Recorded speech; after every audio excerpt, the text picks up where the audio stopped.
How's it going, everybody? Welcome back to my channel, and look what I got my sticky fingers on. It's the NECA TMNT Splinter versus Baxter Stockman 2-pack. Having a little peekaroo inside that window, it really does seem to me that this is going to be a fantastic additive to NECA's animated TMNT-themed figure line. As usual, the top of the box looks like this, and each side has an image of each character that's in the package, whether it's Baxter Stockman or Master Splinter. And on the back we have more product shots of the Splinter and Baxter, as well as other figures for the cross-sell down at the bottom there. Collect them all. And a little write-up which you could pause to read if you'd like to. Let's just get the old samurai box cutter here. Woo-cha! Pop the sides and pull them out carefully because I like to keep this box. I keep all the boxes for these NECA figures. And dude, like I said, goodness me, that is a lot. Is that a mat? Is that a mat behind the figures? Here, let's just get everything out. And with them out of the package, dude, there's so much stuff in front of me right now. Like, don't let anybody ever tell you that NECA does not pack their figures with enough accessories. At least, not the TMNT figures anyway. Because Splinter comes with an unfurled scroll, a rat, an art book where he clearly got the names for the Teenage Mutant Ninja Turtles, another book that is all beat up and definitely well loved, a yellow yin-yang necklace, his cane, a katana blade, and some fire that goes on the outside. Did I mention the pistol? He also comes with a pistol. But then there's Baxter. He comes with his sentient computer, a Doku plant, a transmutation gun, a Mikey gerbil, and a shredder fly. So as you can see, both of them come with a lot of accessories. There's so much value in this package. Each figure also comes with a bunch of extra hands. I think overall, though, my favorite accessory has to be the sentient computer because it makes faces. Oh, I forgot to mention he's also got the mat right here, the one that everything is sitting on. How did I forget that? Now let's take a closer look at both of these offerings, starting with Master Splinter. Visually, I think he's a pretty darn good representation of the animated Splinter from the cartoon show. This is the Splinter that we all would have grown up watching if you're a child of the 80s and early 90s. And if your definitive look for Master Splinter is that animated look, this is the figure to get because it is spot on perfect. I know exactly what I'm looking at here. I know exactly what the interpretation is from. Take, for example, the yellow and black dotted circly thing that's on both sides of his gi. I don't even know what it's called, but it was definitely there in the cartoon. You've got that belt for his gi right there. He is wearing it like a senior citizen. It's right up underneath his armpits there, and I would pull it down except for they tied it in a knot. And also he's got this great big round Santa Claus belly sticking out like that. Seriously, look at that. Splinter gotta go on a diet. While the gi's open though, maybe we should just take a moment to actually look at what they've done with the gi. Look at all those stitch lines and the sew lines. They've got a separate piece that's been sewn on here for the pattern. The sleeves have been sewn on separately. This is really fantastic work. They got right up the front here, the lapel. It's all been sewn properly. This is a fantastic little piece of doll clothing for sure. That's right, I said it. It's got fabric shirt. It's a doll now. But it's not a doll. It's an action figure. Okay, they just called them action figures to get boys to buy them. But I'm just going to say it. I love them. It's a doll. I love dolls. And there's nothing wrong with that. Master Splinter's feet are very cool too. Look, he's got those toes right there. The wrappings on his feet. Yeah, I'll be the first to admit that not all of the black lines went exactly where they're supposed to go. But they still look very good. This is more than passable. Master Splinter's tail right here, they've got black lines in between each of the sculptings. And, you know, again, not all of the black paint went exactly where it was supposed to go. But it still looks very good, very passable.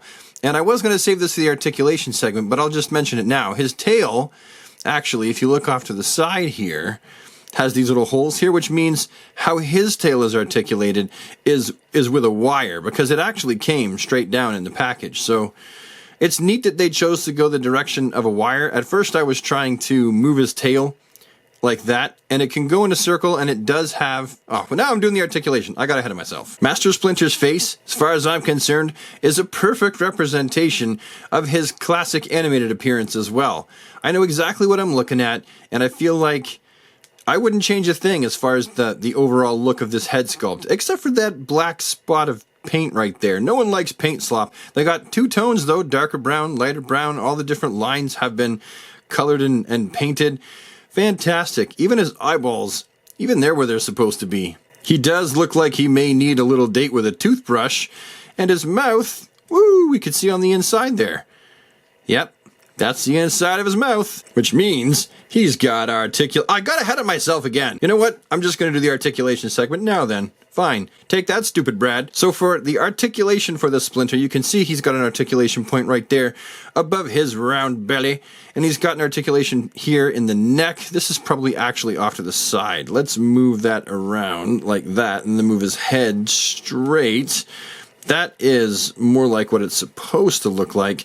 And let's check out exactly how much we get from each of these points. The head goes down and around, and it's alright. I'm really going to push this. Man, and I know there's always a chance that I'm going to break it because it's a NECA figure, but that's alright. That is better than the Super 7 Splinter's head articulation. I will definitely give it that. And then articulation for the neck here. I like the fact that that's a separate piece.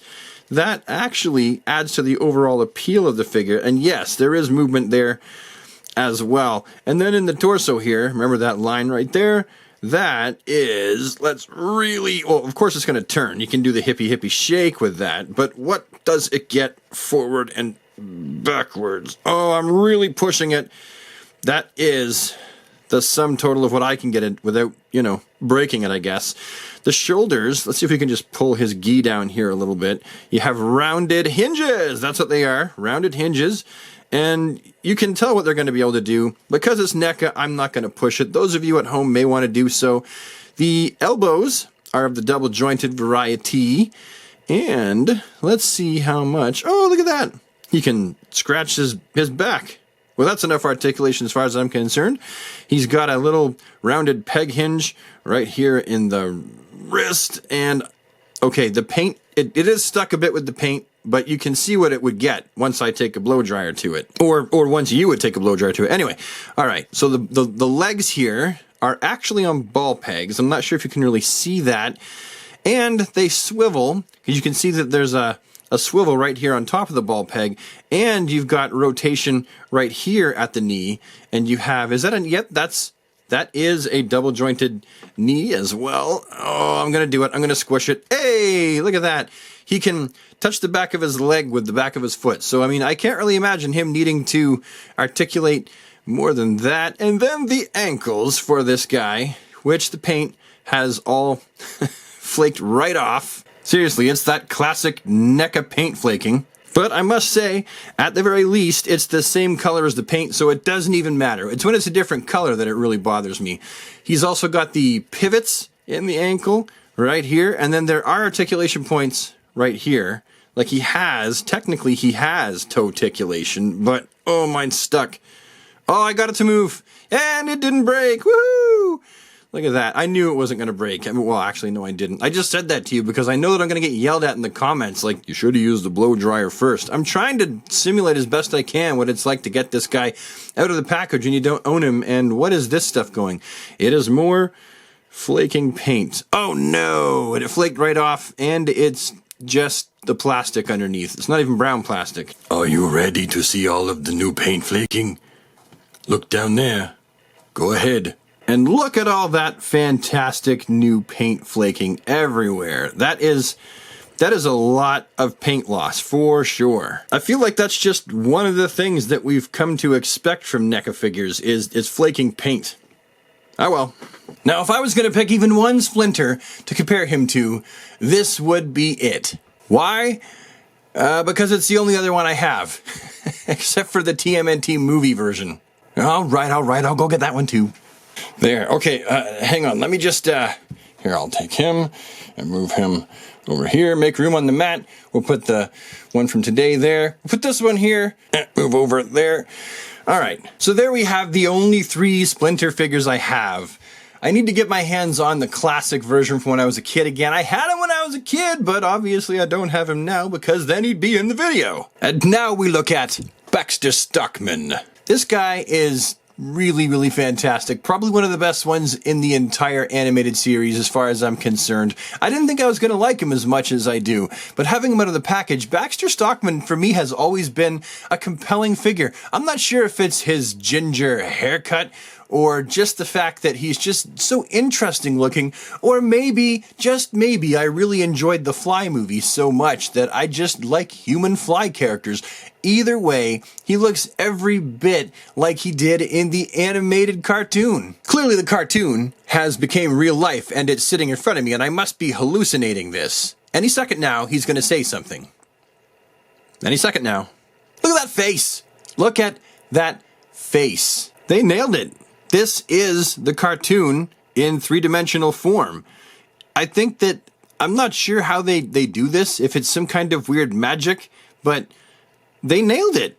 They did it perfectly, as they've done with actually all the rest of their figures. And as with the rest of the animated series, you have the two tones, right? The gray and the white here. They didn't really carry on the two-tone thing with his sleeveless sweater vest or with the bow tie. That's just one color. However, they did with his pants. They're darker in the back and lighter in the front to simulate the look of the animation from the cartoon. And of course, here's his feet.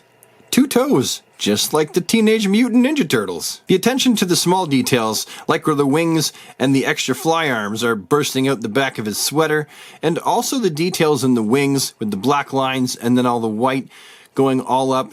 The details in the engravings of his hair, the sculpt of his hair. He's a fantastic little guy. For sure. As for how articulated Baxter is, well, let's find that out together. Clearly the head is going to be on a NECA ball joint, and he can bobble his head around like so, forward and back, and not super great, but not terrible. I think it's status quo. His wings are on those rounded hinges. They have articulation as well, so they can be all the way back, all the way up. You can have the wings, move the arms out of the way, and the wings can go right back like that, like so. And these little arms here have the exact same articulation as the wings. They can do the exact same things. So I'm not going to show you everything for them. Then his arms are on those classic rounded hinges right there. And they're very, oh, more paint flecking.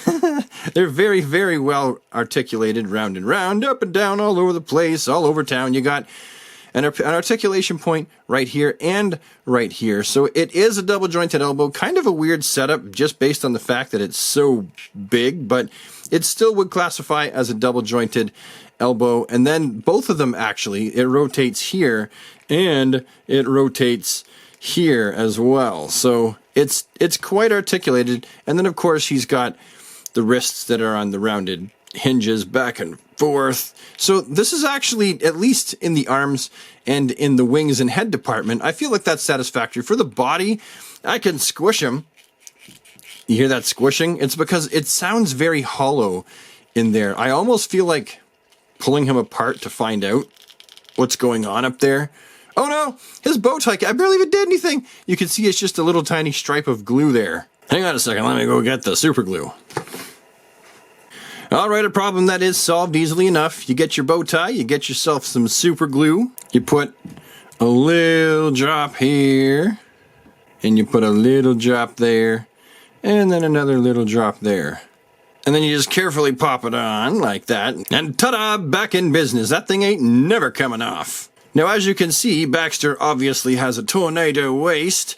In the inside of his body here, I don't really know what you would say that he has. He does feel kind of like a pudgy guy, which is funny because he is kind of pudgy. But what's in there, I honestly don't know. And I'm going to assume that there's probably not much, if anything, in there. Because if there is something in there, it's not really usable because of the rubber sweater. Just like Splinter, you can see he's got the balls right there in the groin, and then they've got some rotating motion. They go up about that, they go down, around. They're okay. They're not super great. They're okay. Baxter also has double jointed knees, as you can see. Mine came just like this. I'm going to try and carefully loosen them to show you the articulation slowly. Ah, there you go. So that one, the key is to, if you don't have access to a blow dryer, boiling water, the key is to do it slowly. There we go. Did you hear it give like that? It gave. So there we go. So, double jointed knees that crunch about, oh, let's work it. Let's work it. Carefully. There we go. Double jointed knees. Woohoo! Yeah, that's pretty good. And then, of course, he's got rounded ball hinge pivoty articulation. What can we get out of these? Forward about that because the pants. Backwards about that because of the pants. That's really all we're going to get. Now for Baxter, I'm only going to compare him to the previously released Super 7 version. This guy is a monster in comparison to the NECA version. So now that we've taken these guys out of the package and looked at all their accessories up close and also fiddled with them and compared them to other action figures with the same namesake, that being Splinter and Baxter Stockman, what do I think about them? Are they a worthwhile purchase? Should you take the time and effort to track them down from wherever you find them? Or do you just leave them on the shelf and say, "Nyet, I would pass on these"? I say, if you're a TMNT fan, you're definitely going to want to get these guys because they're accurate to the original cartoon source material to pretty much a T, and then they're also really well made. I know with NECA sometimes the quality can be hit and miss. Heck, I've had NECA figures that have broken just as soon as I've gotten them out of the package, but these guys, they seem to be a little bit more durable. The paint apps are actually neater than some. I have definitely seen NECA figures where the paint apps just look like they gave a paintbrush to a drunken blind baby and said, "Here, have at her." Not that there'd be any reason why you would want to give a baby alcohol. Maybe the baby showed up drunk. Babies should never get drunk. Anyway, super friends, that's all I have to say for today. Thank you so much for tuning in and watching, and I will see you with the next one. Bye for now.